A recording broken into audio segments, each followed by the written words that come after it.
So Jesus did not call Peter on the carpet, as it were, to scold him for denying him 3 times on early Good Friday morning before dawn. In fact, he said, "Hey, Peter, buddy, are we still friends? I like you. Do you like me?" Peter must have been astonished. I'm sure he thought he would get bawled out. And each time Jesus said, "Feed my lambs, tend my sheep, feed my sheep," he was saying, in effect, to Peter, you're still the head of the church. You're still the head of the apostles.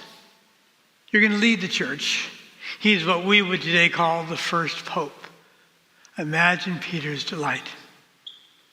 Now, speaking of popes, I want to talk about Pope Francis. This may be the last time I can talk about him officially, because maybe this time next week we'll have a new pope. We can talk about him, who he is, and what the future looks like under his papacy and so on. But Pope Francis,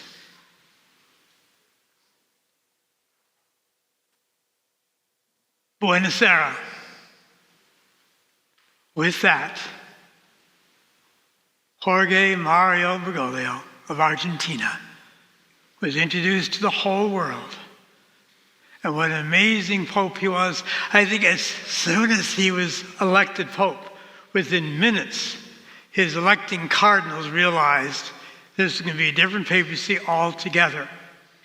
For you see, he decided, I'm not going to wear that red cape with the ermine lining. I'm not going to wear red moccasins. I'll just wear my plain old black shoes. I'll just wear a white cassock.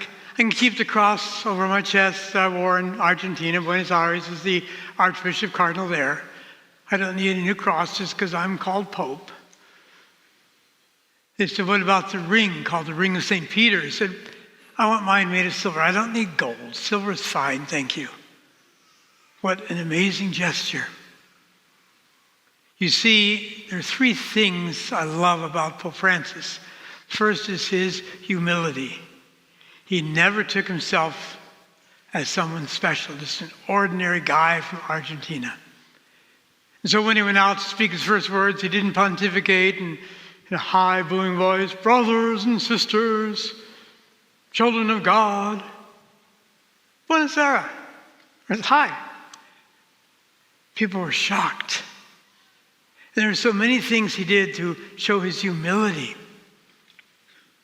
You know, he was elected in the Sistine Chapel, and then to the right of the Sistine Chapel is the balcony from which popes give blessings, and he came out in the balcony, and then eventually had to go back to the place that all the electing cardinals live, and will be living starting Wednesday, called Casa Santa Marta, St. Martha's house.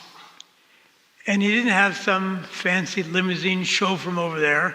He got in a minivan with the rest of his disciples. He went back to the room he was staying in. He packed his own bags, went down to the desk, and paid his bill. People were just amazed. How different is this Pope? How humble, how lowly. And he caused other things to be around him that were funny because he was so ordinary. Normally when big people like that, presidents, prime ministers, kings, royalty, monarchs, crown princes, whatever, when they want to make a phone call, they have someone else do the call for them. Once they reach the person they want to talk to, they'll patch it to the high-ranked person. But Pope Francis would make his own phone call. So shortly after he was elected, I think the next morning, he decided to call the head of the International Order of Jesuits, whose international headquarters are in Rome.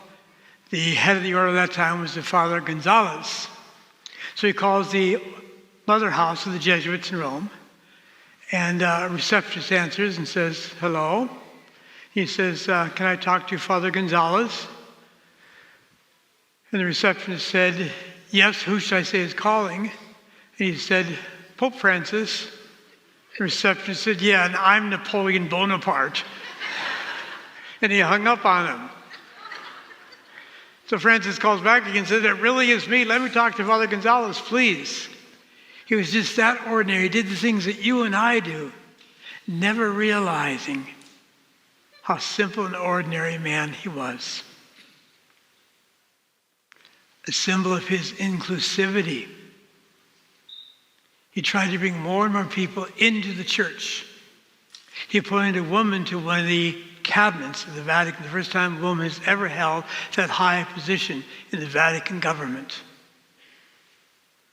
He was always trying to bring people into the church, trying to make things easier, trying to make annulments easier. You know, pre-Francis, once a diocese gave an annulment to a couple or to a person, then it had to be sent somewhere else to be started all over again, called the appellate case. So we in Las Vegas here, once we had an annulment finished in the positive, or the annulment should be granted, we'd send it to California, to the Diocese of Sacramento, and they would start it all over again. He wiped that appellate court out. He said, we don't need that. You dioceses do a good work. That cut off about 5 months of the annulment process. He was always doing such wonderful things. And thirdly, he had a special love for the poor, because he came from a poor family himself. Immigrant Italians who had moved to Argentina. In fact, he had a shower put in the hotel or the kind of residence he was staying in, so the poor of Rome would come and take a shower there. He'd have lunch not by himself, but with the workers there at the Casa Santa Marta. Sometimes he'd invite the poor and say, come have breakfast with me. Let's do this together. Remember the first Holy Thursday he celebrated? He went to a juvenile prison and washed the feet of men and women, Catholics, and even a young Muslim girl. He wanted to say that all of us are God's children. He visited synagogues and mosques and temples. He tried to make agreements with churches that had been separated from us. He wanted to be so inclusive. And he kept saying, you have to imitate me. You know, do what I do.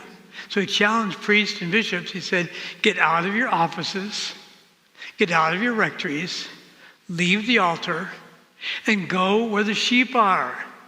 Feed my lambs, tend my sheep. You have to be with the sheep if you're going to take care of them. In fact, I want you to smell like the sheep. Be so much a part of them that you are with them. So many wonderful ways that Francis gave us an example of what it means to be a servant of the servants of God. He will be missed. Now I remember March 13th, 2013, when he was elected. I was watching the conclave, as I will be doing this week, starting Wednesday. He was elected on the 5th ballot. But before the election, the chimney was already there. You saw the firefighters of Rome putting a chimney on top of the Sistine Chapel earlier this week, or late last week, I should say. And look at that. That's a picture I took from the TV screen. A dove on top of the chimney from whence the smoke came on the next ballot. White smoke coming up. I think God sent us a symbol. This Pope was sent by the Holy Spirit to lead the church. May he rest in peace. And so, good Pope Francis, we thank you for the 12 years you've led us. May we imitate you. May we be humble. So humble like you that I'm told all he had left in his fortune was $100. He owned no buildings. He owned no cars. He had $100 left. That's all he had. Imagine that. That's like 90 euro. So Pope Francis, may we be humble like you. May we be inclusive like you. May we try to bring more and more people into our family of circle, our circle of love. May we reach out to the marginalized, disenfranchised, those who live in the edges, and try to bring them in to enjoy all the fruits of society. Thank you, Pope Francis. Until we meet again, arrivederci.